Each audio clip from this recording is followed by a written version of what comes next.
Alright, I know I never reviewed the base game of a medieval, but I hadn't because I know several other channels have reviewed it already. I generally prefer making videos on lesser known games because I think they deserve the attention. Barony, in particular, has been a big one for me. Anyhow, the Black Labyrinth DLC finally released for a medieval, and I'll be reviewing it today for your viewing pleasure. For those of you who don't know, this DLC acts as a prequel to the base game, and shows how the champion got the axe that in the base game is your starting weapon. Enough introductory shit, let's get started with the enemies.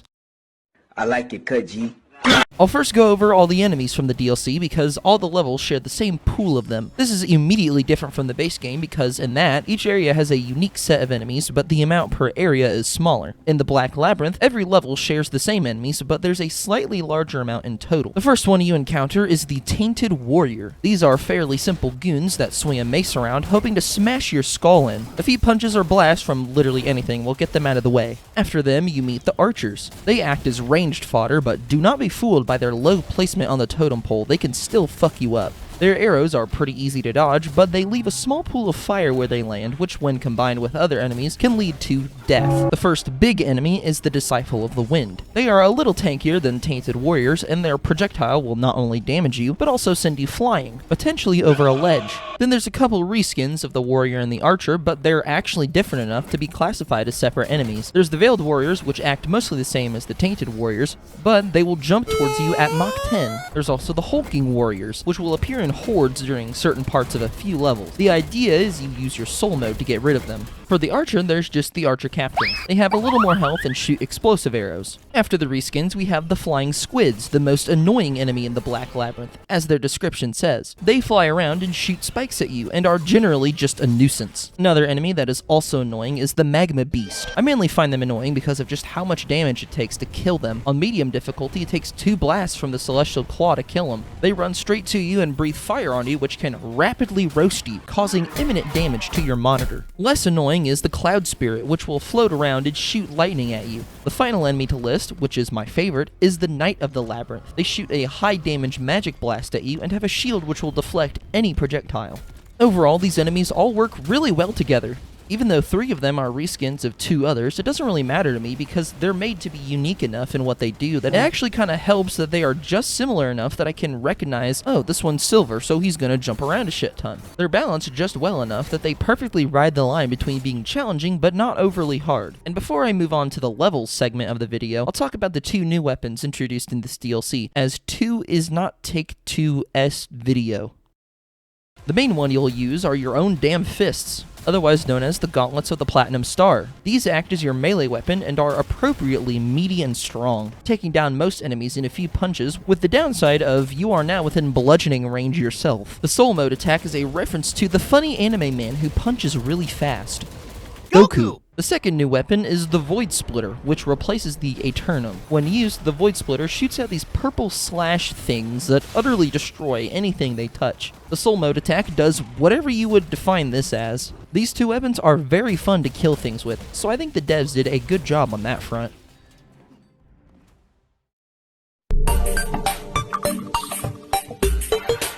When you finally decide to start the first level after staring at the main menu for 20 minutes like a fucking moron, there's a nice little cutscene that ends with a POV of the champion and then, whoa, I was just looking at that, but now I'm here. What? You are now faced with a questionnaire on if you want to go into the labyrinth. I mean, I paid the $10 to get here, so I suppose so. If you're a genius like me, you will accidentally discover the portal to evil difficulty and quick load out of that situation because you don't want to play the game on the difficulty because you just want to play the game and get footage for your video that like 200 people will watch and you don't want to rip your balls off and holy shit, Stefan Wait jump scare. So, you wish to take the eternal challenge, hmm? Very well. Step forth. I will be watching.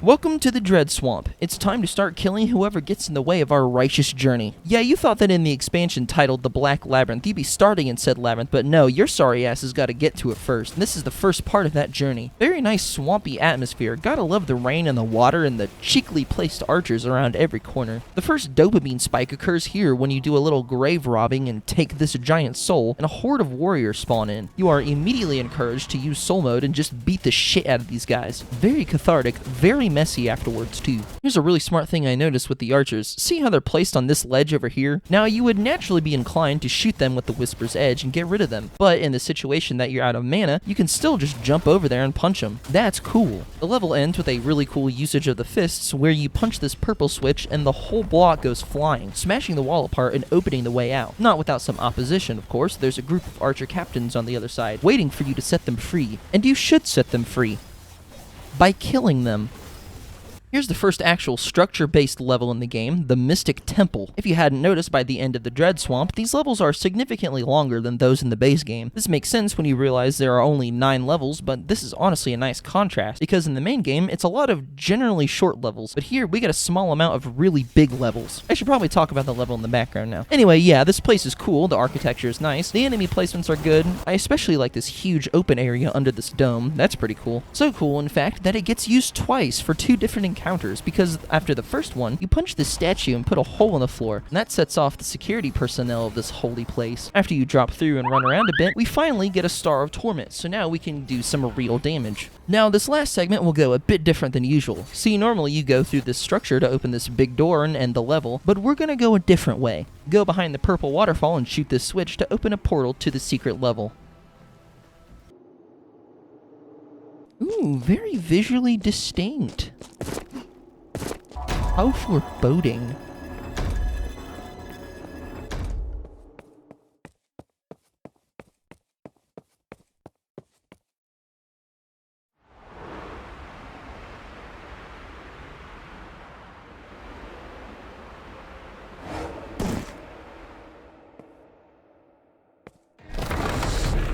And now the joke is revealed. This whole level is themed around that one ugly-ass texture from Doom, Fire Blue. As much as I do like the humorous reveal of the creature, I actually really like the outside of the building, but it did help with the reveal, so I can't excuse it. This boss isn't hard at all. Each hit only does 2 damage. It just takes a bit because every time it hits you, it knocks you into the air, and as it takes more damage, it shrinks, making it harder and harder to hit. Let's just move on to the next level.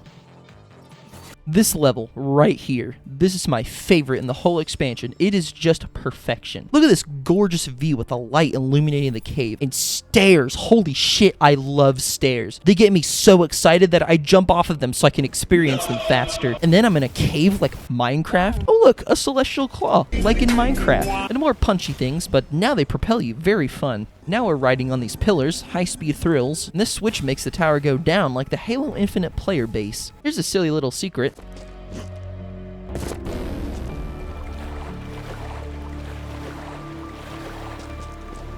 You ponder Simon's order. Hi, I'm the champion. I like long walks on the beach and feeling a sense of dread. Now that you have the Void Splitter, the game is no longer fucking around, because it knows you have the weaponry to deal with whatever it throws at you. This is evident in this room with water on the floor. They really start throwing shit at you. Then there's, you know, some more running around, punching shit, shooting shit, evil shit. Then I used Soul Mode at the most inopportune time because I didn't feel like dealing with all these disciples. So I shot a supernova at them, completely forgetting that this is the last room of the level.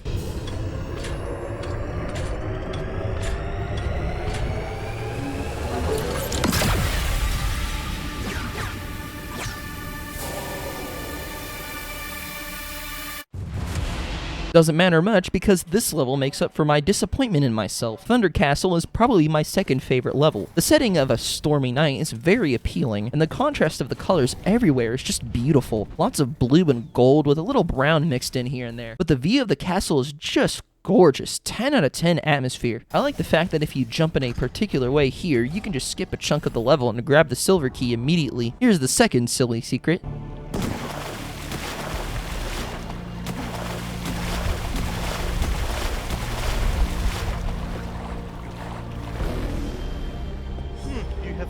The Leon Cube. Here's my first death in the recording. I genuinely got assassinated. Now, into the castle, we get the first boss of the expansion, the Thunder Spirit. He'll throw out a barrage of lightning-based attacks, but most can be avoided by continuously running. It will aim where you're going sometimes, so you do still need to pay attention, but as long as you're not standing still, you should be good. Now, for shooting it, I would say really anything is fine, as long as you actually hit your shots. When the dragon is close to death, it'll start doing this really annoying thing where it'll knock you into the air to keep you from picking up health globes, so you've got to end it quick, or you'll turn into Grandma's pincushion.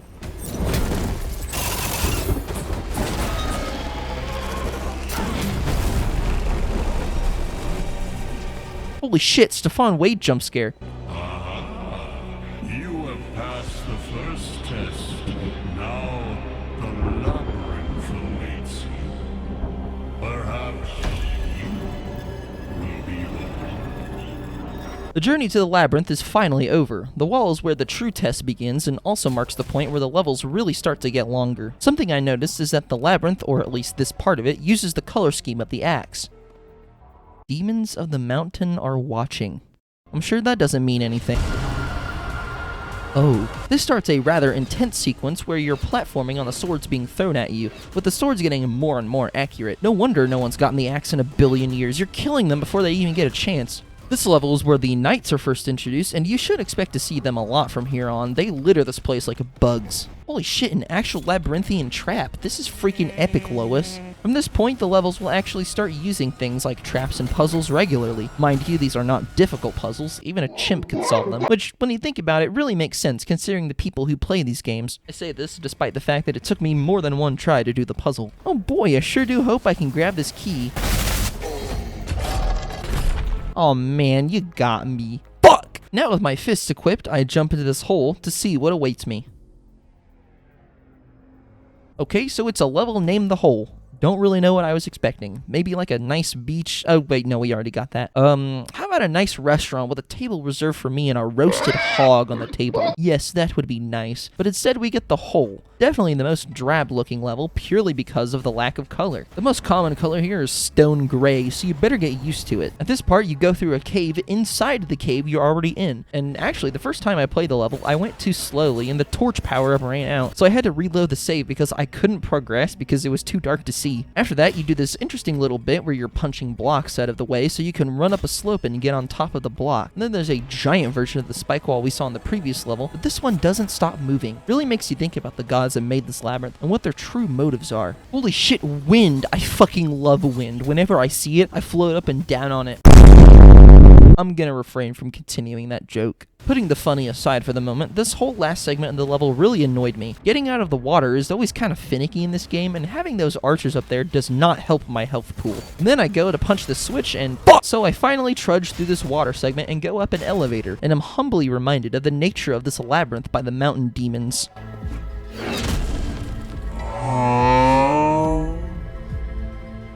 Hope you like orange because this level sure does have a shit ton of it. The chamber is probably the most puzzle-dense level in the expansion, but what I said earlier still applies. Chimp-level deduction skills. Look at these silly little guys. Aren't they just precious? Here's the last silly secret.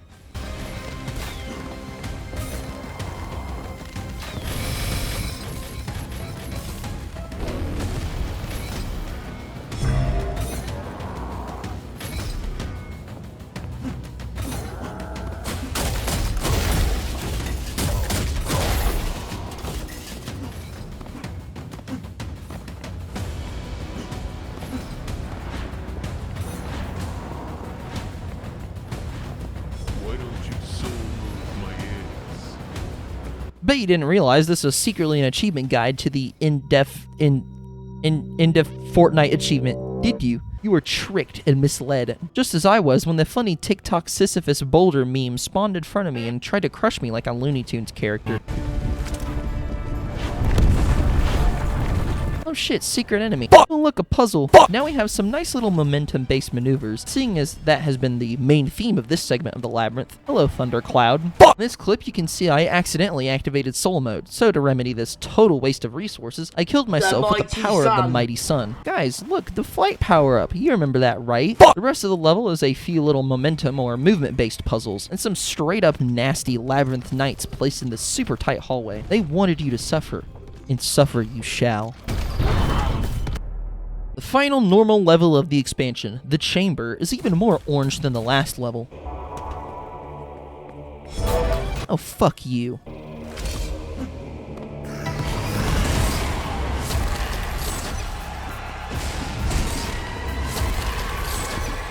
Okay, maybe I forgive you. This is a really nice looking outside area. All these spires and mountains really give a sense of scale, rivaled only by the wall. Here's a couple reskinned boulder creatures from earlier. Thought that was interesting since they don't appear anywhere else, like, at all. Now here we have a puzzle that has a confusing hint of the puzzle is simple if you are paying attention.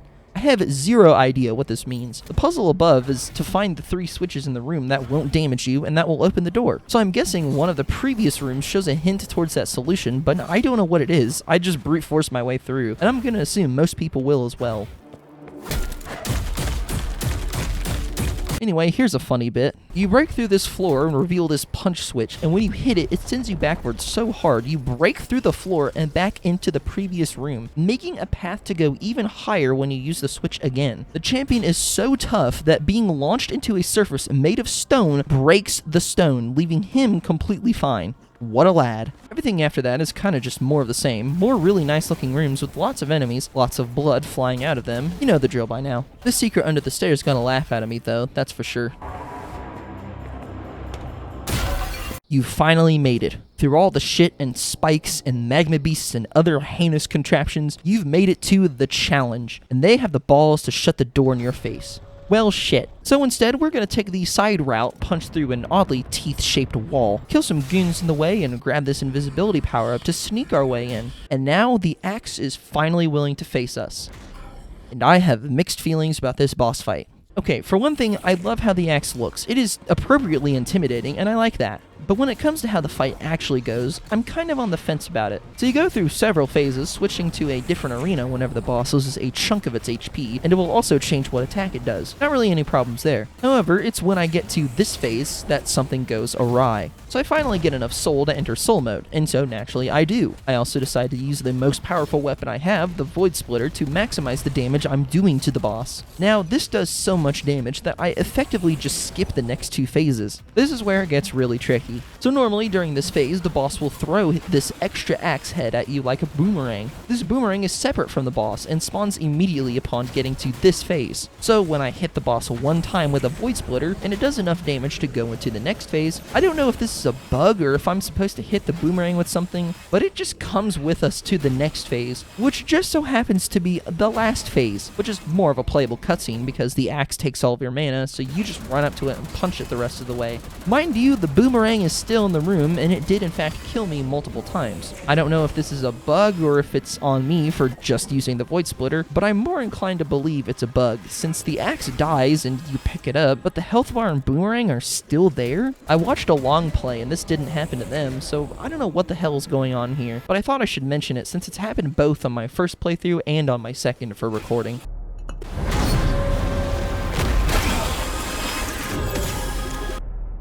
And that is the end of the Black Labyrinth. But it's just the beginning for the main story. Overall, this campaign got a lot of giggles and shits out of me. Very atmospheric levels, incredible music, 2 amazing additions to the already amazing arsenal, and 3 dev-shaped polygons. If you have a spare 10 shekels and a couple of hours to burn, there is literally no reason for you to not play this. And while you're at it, play through the main campaign as well. It's also really fucking good. I think New Blood fans will be happy while they wait on Dusk HD, and the Ultra Kill fans will always be in their own strange little world. Now, one last parting word before I go, I'd like to give a shout out to Hungarian GigaChad, who has proven himself to be the biggest Willis the Silas fan. You're a real one, and I appreciate the comments you leave, as well as most of the comments the rest of you leave.